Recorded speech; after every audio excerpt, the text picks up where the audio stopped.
జీవోని మా ముందుంచి ఇలాంటి జీవోని మా ముందుంచి మాకు పనిచేసే తత్వంలో మీరు అందించిన ఈ బలాన్ని మేము ఎంతో హర్షణీయంగా ఈరోజు, ఎందుకంటే హజ్ కమిటీ ఆంధ్రప్రదేశ్ ఏదైతే ఈరోజు కష్టపడుతుందో ప్రజలకి, ఈ హాజీలకు అత్యంత ఉన్నతమైన హజ్కి వెళ్ళే దీంట్లో భాగంగా మనం ఆంధ్రప్రదేశ్ నుంచే ఎంబారికేషన్ పాయింట్ విజయవాడ నుంచి వెళ్ళే ప్రతి హజ్ యాత్రికులకు ₹1,00,000 ఆర్థిక సాయం ఇస్తున్నారు. దానిలో భాగంగా ఈరోజు ఆ జీవోని రిలీజ్ చేయడం జరిగింది. ఇలాంటి సందర్భంలో హజ్ కమిటీ చైర్మన్ గారైనా, ఈవో గారైనా మరియు మేము మెంబర్స్ అందరం చాలా ఆనందంగా ఈరోజు ఈ ప్రెస్ మీట్ని కండక్ట్ చేస్తున్నాం.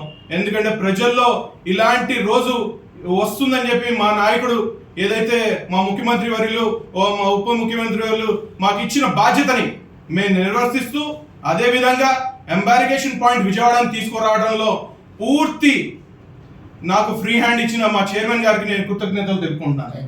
ఎందుకంటే చైర్మన్ గారు నాకు ఒక దారి చూపించారు, ఈవో గారు ఒక దారి చూపించారు, అదే విధంగా సీఎం గారు లెటర్ నా చేతిలో పెట్టారు. నా చేతిలో పెట్టిన దాంతో నేను సెంట్రల్ మినిస్టర్ కిరణ్ రిజిజు గారి దగ్గరికి వెళ్ళి ఆ రిప్రజెంటేషన్ చేయడం జరిగినది. రిప్రజెంటేషన్ చేసి వారం రోజుల్లో ఎంబారికేషన్ పాయింట్ విజయవాడని సాధించుకోవడం జరిగినది. ఈరోజు ఆ ఎంబారికేషన్ పాయింట్ ని మనం కంటిన్యూ చేసుకుంటూ మన రాష్ట్రం నుంచే మన హాజీలు వెళ్ళడం అనేది ఎంతో ఆనంద విషయం. ఆ విజయవాడ ఎంబారికేషన్ పాయింట్ నుంచి మనం రాబోయే రోజుల్లో మన రాష్ట్రం నుంచే ఫ్లైట్లు ఎగరాలనే మన కోరికని మన హాజీలు అందరూ గుర్తించాలని చెప్పి కోరుకుంటున్నాను. ఏదైతే ఈరోజు జీవో మీరు అడిగారో ఆ జీవోను మేము సాధించుకొని వచ్చాం చీఫ్ మినిస్టర్ గారి దగ్గర నుంచి. అదే జీవోలో భాగంగా మీరందరూ మాకు సహకరించాల్సిన అవసరం ఉంది.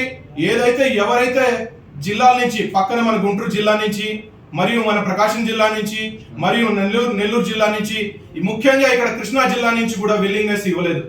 సో మీ అందరినీ మేము కోరుకుంటున్నాం, మేము విన్నపించుకుంటున్నాం ఏంటంటే మీరు విజయవాడ ఎంబారికేషన్ పాయింట్ ని విల్లింగ్నెస్ గా మీరు మార్చుకోండి. మీరు ఇప్పుడు దేవుడి దయ వల్ల గవర్నమెంట్ కూడా ఆ జీవోని రిలీజ్ చేసింది కాబట్టి మీకు ఈ విశ్వాసం, పూర్తి నమ్మకం మా ప్రభుత్వం కూటమి సర్కార్ ముందుకు వస్తుంది. మీ తరపు నుంచి కూడా మాకు సహకారం అందించండి.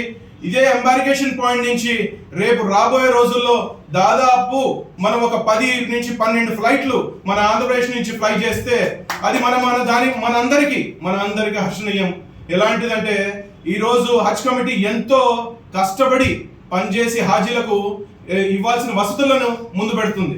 ఎందుకంటే ఈరోజు మనం తెలంగాణను చూసుకోండి, అదే బెంగళూరులో చూసుకోండి, ఏ విధంగా అయితే మనం సెకండ్ సిటిజన్ లాగా అక్కడ మన హాజీలు అక్కడ వెళ్ళినప్పుడు వాళ్ళు మనకి తక్కువ చేస్తున్నారని మనం చెప్పట్లేదు. కాకపోతే మన రాష్ట్రంలో మనం ఎంత విధంగా మంచి ఫెసిలిటీస్ మనం ముందు పెట్టుకొని మనం వెళ్ళొచ్చు. మనం ఆ అవకాశాన్ని మీరు ఇవ్వమని మేము కోరుకుంటున్నాం ఆంధ్రప్రదేశ్ రాష్ట్ర ప్రభుత్వం తరఫున.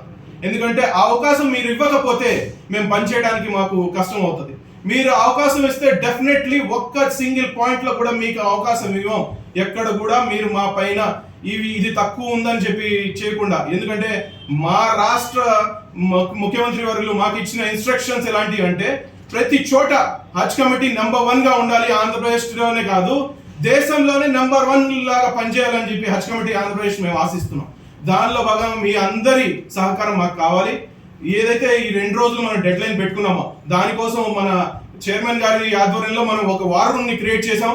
ఆ వార్ రూమ్ లో మేము అహర్నిశలో 24/7 పనిచేయడానికి సిద్ధంగా ఉన్నాం.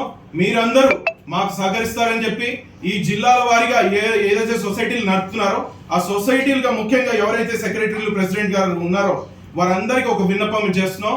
మీరందరూ ఈ 2 రోజుల్లో ఆ ఫుల్ఫిల్ చేసి ఆ ఫామ్ ని మాకు రిటర్న్ 2 రోజుల్లో సబ్మిట్ చేస్తే మేము హజ్ కమిటీ ఆఫ్ ఇండియా దానికి ఈ అప్లికేషన్ సబ్మిట్ చేసి ఎక్కువ మోతాదులో మనం విజయవాడ నుంచి ఎంబారికేషన్ తీసుకొని వెళ్ళాలని చెప్పి కోరుకుంటున్నాం.